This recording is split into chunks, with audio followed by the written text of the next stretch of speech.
The following segments are pre-recorded and sponsored by Longworth Productions.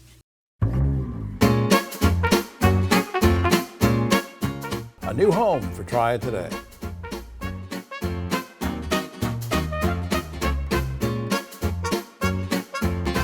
Hello everyone, I'm Jim Longworth and welcome to another edition of Triad Today, and coming to you now from the Kernersville Auto Museum. That's our new home. We'll tell you more about that later on, and later on is when the roundtable shows up, we'll get into all sorts of controversial topics. Between now and then, some great guests and important information coming your way. But since I mentioned the Kernersville Auto Museum, it's appropriate that we start off the program with a man who started it all.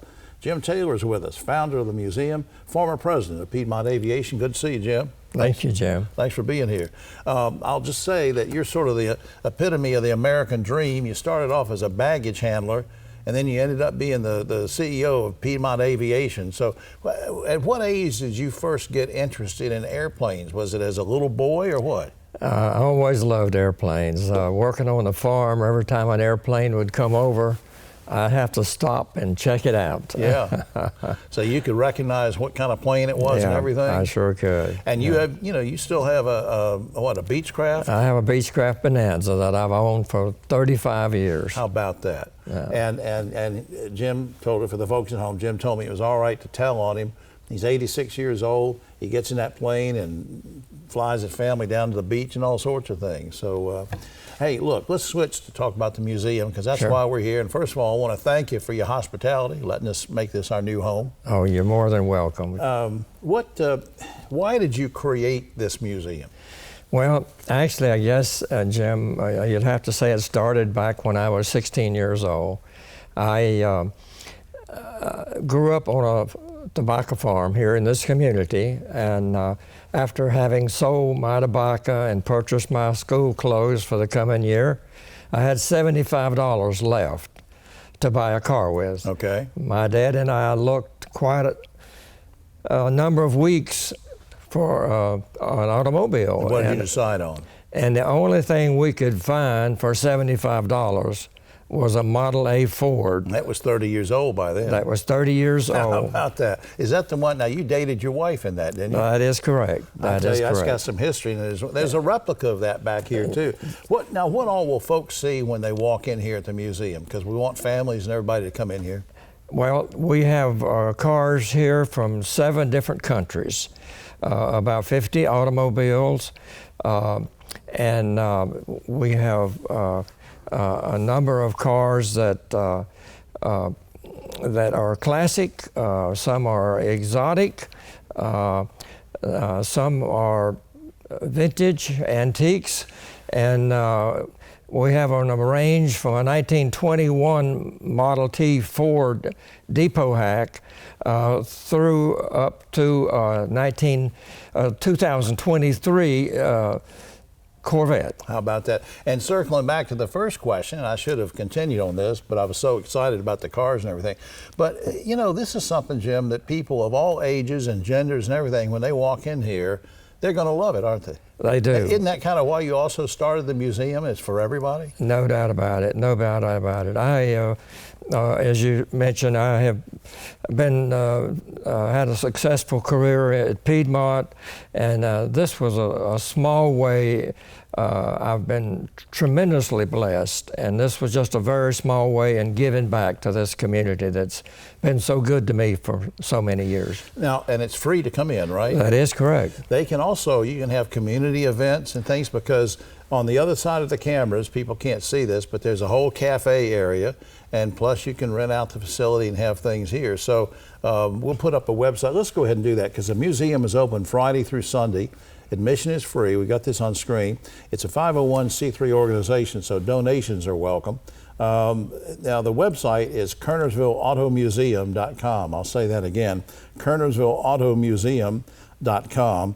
And when I mentioned that it's open Friday through Sundays, That's because I think it's staffed entirely by volunteers. That is correct. Right. You got a whole team of folks that really love cars. And, we do. We sure do. And now I will mention, are there a few of these that are still that are actually for sale as opposed to just for looking? Yes, we have 3 automobiles in here for sale, and we do that to help support the museum. Since we are a not-for-profit museum, the commission that we get for selling a few cars helps keeps the lights burning. All right. Well, my wife Pam has a birthday coming up not too long from there, so she's already mentioned that she likes that 67 Jaguar. So if you can just roll that out. She has very good taste. Hey Jim, thanks again for letting us be here and as our new home, and thanks for taking some time to talk with us. You're very welcome. Appreciate it. We'll be right back after this.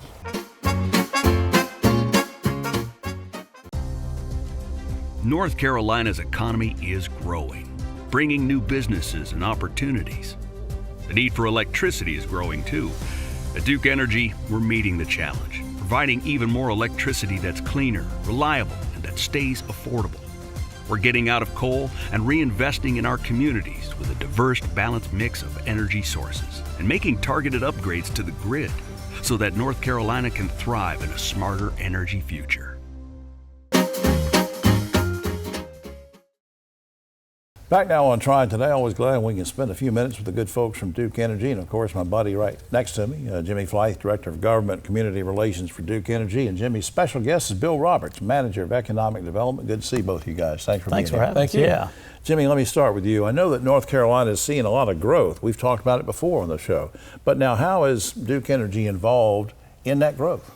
Yeah, well, I thought it'd be great to invite Bill to come in because our state's growing like crazy, and Bill kind of helps lead our efforts in economic development and recruiting new industry to North Carolina, and so that's a big part of the growth that we're seeing. So I thought Bill could give us a little bit of insight to that. Absolutely, Bill. Very briefly, what is your role in sort of addressing growth?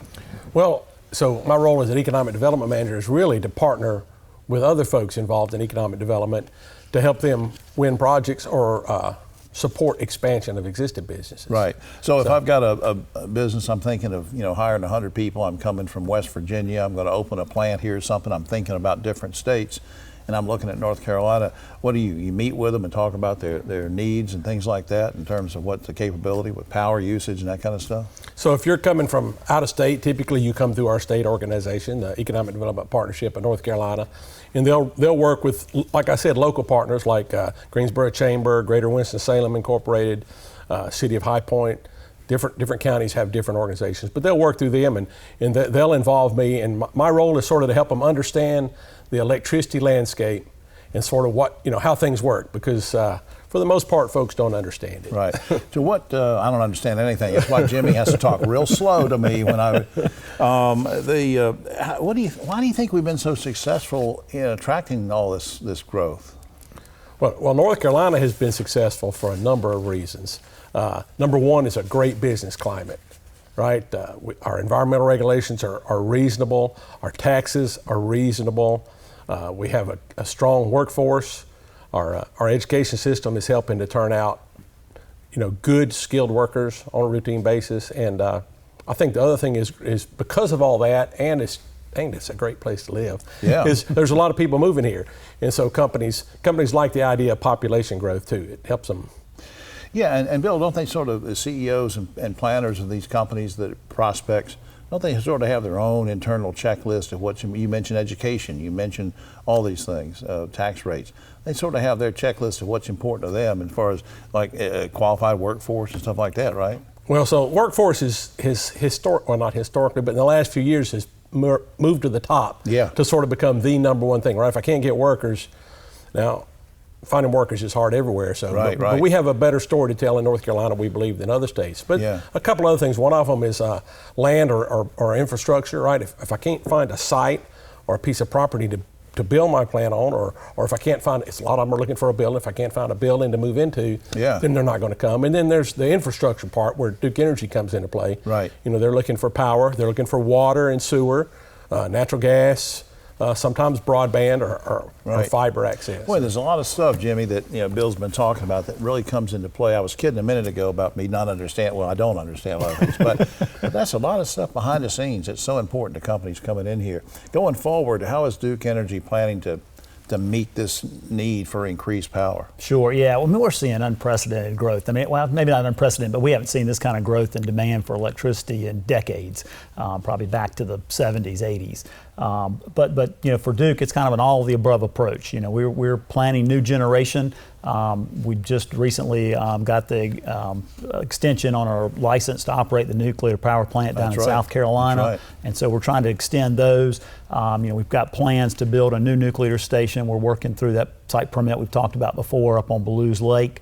A lot of renewable energy, solar, potential for wind, batteries as well, and some new natural gas plants as well as we kind of transition to cleaner energy and closed coal plants. So it's an all of the above approach. The growth is incredible. Well, that's great. And up on screen is a website if you want more information about what Duke Energy does and some of the programs and services that it offers. Duke-energy.com is the website, Duke-energy.com. To Jimmy and Bill, thank you guys for being here. Thanks. Thank you for having us. Yeah. We'll be right back after this.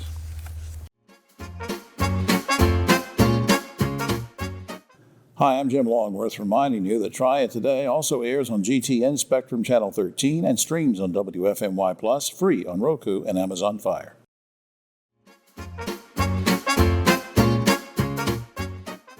Back now on Triad Today, and I can't think of anything more important than talking with people who help kids and sort of shape them in the way that they move through and matriculate, not just through school, but through life, and that's what Shift Ed is sort of all about. I shouldn't be giving a commercial for Shift Ed because we got a lady that can do it for us. Gilda Mitchell's Director of Development for Shift Ed. Thanks for coming. Thank you for having me. Let's let you do it better than me. Just remind everybody what the mission of Shift Ed is and who you serve. So the mission of Shift Ed is to boldly accelerate student potential. I personally say that we serve our students through the Guilford County school system, and we help them, of course, with their aspirations, their career goals, and definitely with workforce development. That's great. And of course, giving scholarships, and there's so much to what you do for helping kids of all ages, students of all ages. You guys recently, Shift Ed recently had a red carpet event. We had talked to Wendy about it some time ago, sort of bring me up to speed on how that went and what it was all about. Yes, so it went very well attended. So Viewpoint approached Shift Ed in regards to doing a video. And so what they do, they produce a series of videos to talk about different initiatives that are across our country. Right. And our own Wendy Poteet, Director of Shift Ed, CEO and Director of Shift Ed, was a part of the video. Dr. Wendy Oakley, who is a Guilford County School Superintendent, and the High Point Mayor, Cyril Jefferson, was featured in the video. Since you mentioned Wendy, and I did too, let me backtrack on something she told me one time, and I'm going to get you to comment on it. She said, and I'm going to get this quote right, "There's never been a more important time to support our students and teachers." Why is that? It is very critical at this time that we support our students and teachers, and we are very proud to be a part of this project. So Shift Ed can tell the story about who we are, what we do, giving out those scholarships, partner with Guilford County Schools. Our teachers are faced not just educating our children, but they're faced with dealing with situations of helping families with poverty, food insecurities, health care, and resources. So Shift Ed exists today because we want to be that gap, just so we can help our educators focus on inspiring our children and educating them. Yeah, that's so important. It's helping family overcome obstacles and get through it, just to get the students ready to learn. You know, I think what you're doing is just great on that. I want to ask you a personal question. What's gratifying to you about the work that you do with Shift Ed? What do you get from it? I'm glad you asked. I'm a first gen in my family to be able to go to college and get a 4-year degree and then go and get my master's degree. So this work that we do is very personal to me, just to be able to see that we're inspiring children for tomorrow and that they're able to have the opportunities to be great in everything that they do. Yeah, I'm first gen graduating from college too, although I didn't make as much of a success out of my life as you did yours, but Who cares? I'm here and I'm talking to her. Yes. So you got two first gens. Hey, look, seriously. Now, how can the public support what you do? Because we've talked about a lot of great things that Shift Ed's doing. How can we help? So what the public can do is, with our campaign with the red carpet, we were trying to raise $20,000 by the end of May, and we're almost shy of that. We raised about $14,000 so far. Wow. Yeah, so we're almost close. And every dollar counts. Every dollar makes a difference at Shift Ed. Yeah. As you can see with our scholarship programs and all the other things that we do at Shift Ed to help. And you say all the other things. I just want to mention, because Yeah. Wendy and I've talked about this before, and people think, oh, you help get scholarships for these high school Yeah. students. That's not all, because That's you're not all. working with kids from what, kindergarten on? Yeah, cradle to the career. Yeah. Yeah. And how do you help those youngest kids? What is Shift Ed doing to help them? Yeah, so what we have resource fairs. So we have all kinds of nonprofits in the community come together. So if you're trying to sign up your child for kindergarten, if you're looking for a summer camp, whatever that may be, maybe you want to do an ear infection. I mean, we have an ear infection, and we have some people like. I don't want an ear infection, I'm but sorry about that. I want to be educated about it. So we have people there that do some healthcare things on top of educational things. So it's really important that the work that we do, because we want to be all inclusive in the community. No, I was kidding with you, but I tell you what, it's so important, because you're getting that whole continuum of care. You're catching those kids from just this high up to all the way through to their what they want to do with college and this kind of thing. Up on screen, shifted.org. Please check that out, shifted.org. Gilda Mitchell, you're lovely. Thanks for doing what you do, and for all the folks you help. Thanks for everything. Thanks for having me. We'll be right back after this.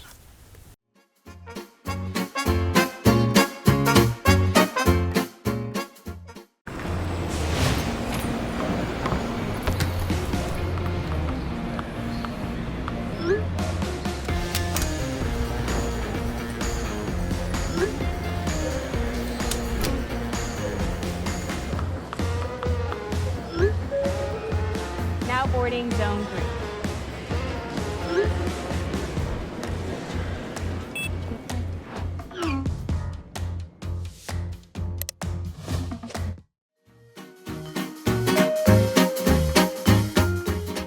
Back now on Triad Today, and always glad when we can spend a few minutes with Ashton Fowler from Modern Auto, and we arranged all these cars just for her, so her and her daddy would feel comfortable around a showroom. I love it. Grew up around a showroom, do it. Anyway, Ashton's marketing manager for Modern Auto. Her special guest has two names, and I was all prepared to announce her with her maiden name, Victoria Karagiouras, but she got married like 3 seconds ago, and she is now Victoria Kalaviotis. And congratulations on the marriage. Thank you very much. And if you should get a divorce during the show or anything, we're still going to use your married name.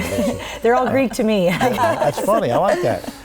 Marketing and PR, of course, doing marketing and PR, social media for Winston-Salem Greek Festival, and we welcome both of you. Ashton, how long and in what ways have you and your family and Modern Auto been supportive of Greek Festival? Yeah, so the history dates back over 20 years. We have been the title sponsor for them for the last 7 years since they started the program, but we usually provide shuttles and transportation so that everyone can alleviate some of the congestion there, and as many people as possible can come out to the event. Absolutely. And I remember going to the Greek Festival when I was young with my dad, so it's definitely been a tradition in our family. All right, yeah, and bringing back food too. Yeah, great food. Victoria, how long has the festival been around? I forget what year it was, and then why is it so special? So we have a bit of a unique history here in Winston-Salem. The first ever festival was in 1984. We had a bit of a hiatus, and then it was, I guess, reintroduced back in the early 90s, I think 92 or 93, and then it has just grown tremendously ever since. And we feel so blessed. A lot of people don't know this. Winston-Salem actually has the second largest population of Greeks in North Carolina. I didn't know that. So yeah, we have a lot of, I think I always meet someone who either knows someone Greek or they have a neighbor that's Greek. Right. But it's really special for us is we have a large community to be able to give back to our community and kind of showcase and thank you, just for all the support we've gotten over the years. Now, what is everybody going to be able to see and do and experience when they come out? So there's quite a bit to do. I think we always like to say, you get to be Greek for a weekend, which truly is the case. I think a big part of being Greek is just, eating, feeling welcome, dancing, celebrating. So, a lot of people come for the food. Yeah. Most of our food is homemade, which is really unique to us. in our festival. Speaking of which, where is it? I fully expect that, even though it's a few weeks away, that you come in with just a whole table full of food. I know. You know what? Next time I'll be a bit more. But we're still in the preparation phase. Yeah. Well, we'll have you on next year, but I don't want you to bring this year's food. I want something. We'll make sure it's. All right, anyway, I interrupt you. So there's a lot of stuff to see and great food, and so give us an example of something. Yeah. So we, like I said, food is a main attraction for most folks, and the dancing. We have live dancing performances throughout the day. These are put on by the youth of our church. I grew up as a kid Greek dancing. Now I teach dance. So how about that? Yeah. So it's a lot of how the festival is put on, just labor of love. But there's dancing, food, live music, shopping. One of my favorite pieces is actually the church tours. I think it gives people an up-close look of the beautiful Greek Orthodox faith, and a lot of people aren't familiar with that till they come to the festival. So it's important for everybody to sort of be exposed to that culture, right? Absolutely, and I think, like I said, a big part of the culture is. Yes, the food, the dancing, of course, but I think also the love and the fellowship. A lot of people ask me, what is it like to be Greek or grow up Greek? And it's definitely community is a big piece of that. Very quickly, why is it important so important that Modern Auto and Ashley and her family help out each year? Why is that important? Well, many reasons. One, on a logistical standpoint, I think something Ashton brought up, this may not be an as fun piece of the festival, but making sure, things run smoothly, especially with parking, is so important. I mean, we get upwards of now around 20,000 guests throughout the weekend. Right. Parking is we're at the end of a neighborhood, so the transportation piece is huge. I mean, if people can't get in and move efficiently, it's tough. So that's one piece. And I think another thing, you guys are family oriented, so that family on family. Up on screen, Winston Greek Festival. It's May 16th, 17th, 18th, Annunciation Greek Orthodox Church. You can go to the website wsgreekfestival.com. And you can also check out modernauto.com for general information there. Ashton, are you planning to go there and sample some food? Yes, definitely. I think I'm going to go on Friday. We will see you there. Thanks, ladies, for doing this. Thank you. Of course. You did great. Thank you. We'll be right back after this.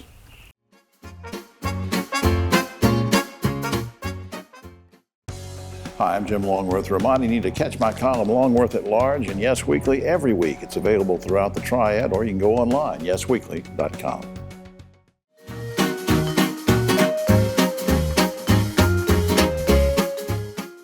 Back now on Triad Today. Here we are at of course, the Kernersville Auto Museum that we mentioned at the top of the show. Hope you will check out the website. They're open Friday through Sunday, so please come out and see it. It's for the whole family. Before we get to the roundtable, a sad note to report: our good friend Brad Krantz passed away. He was part of the Brad and Britt radio team. He's just famous for this area, and he had a couple unsuccessful bone marrow transplants, and we're so sorry of his passing, and think about his family right now. Brad Krantz, great guy. All right, now to the roundtable. Ogie Overman to my right, but always political left. The lovely Wendy Poteet, CEO, President of Shift Ed, and Dave Briggs, Mr. Theater, filling in today for Keith. Florida property owners may soon be allowed to use force in disabling drones that hover over their yard. The lawmakers there say drones violate homeowner privacy rights. Would you guys and gals like to see our state legislature make it legal for property owners to use force in destroying these hovering drones? Ogie. No, not really. I mean, the bullet's going to go up and the bullet's going to come down. Well, that's kind of. You don't like it? No, Wendy? No. I think we should probably look at the legislation for property rights, but I think I agree with Ogie. It's a slippery slope when you start enforcing kind of shooting things out of the sky. Well, I think there's got to be a way to find out who's operating the drones, but you're right. Shooting a shotgun into the air, those pellets have to go up, or a rifle bullet or a handgun. I don't think so. All right. North Carolina lawmakers and the Trump administration want to require Medicaid recipients to work in order to receive benefits. You guys have a problem with that, Ogie? Well, think about it.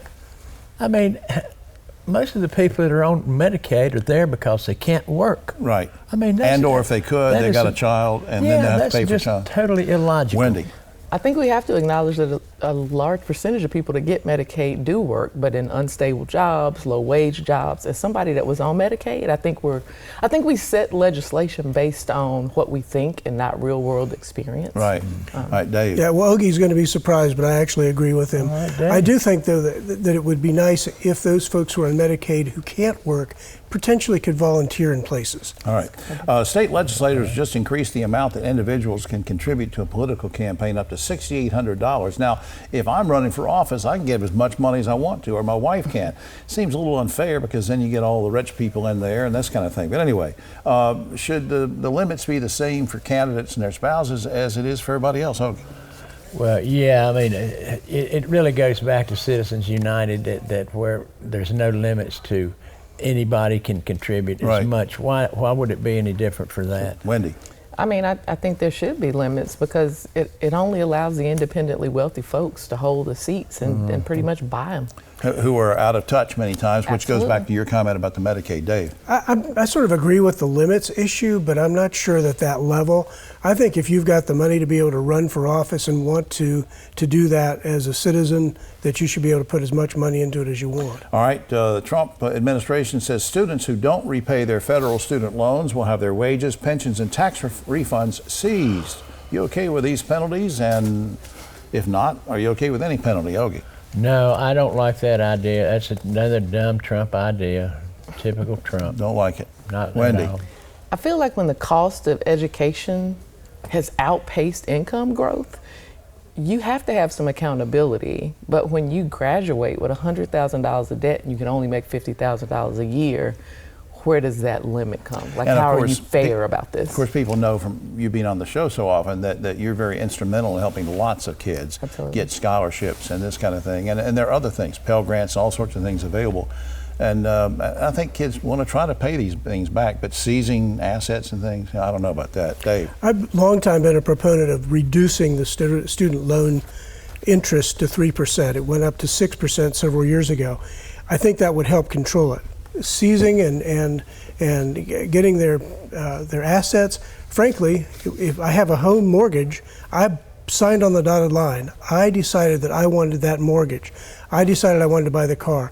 I decided I wanted to go to that school. They need to pay it, and whether it's taken from their wages or from their income tax return, I think that's fully appropriate. You guys don't like that, though.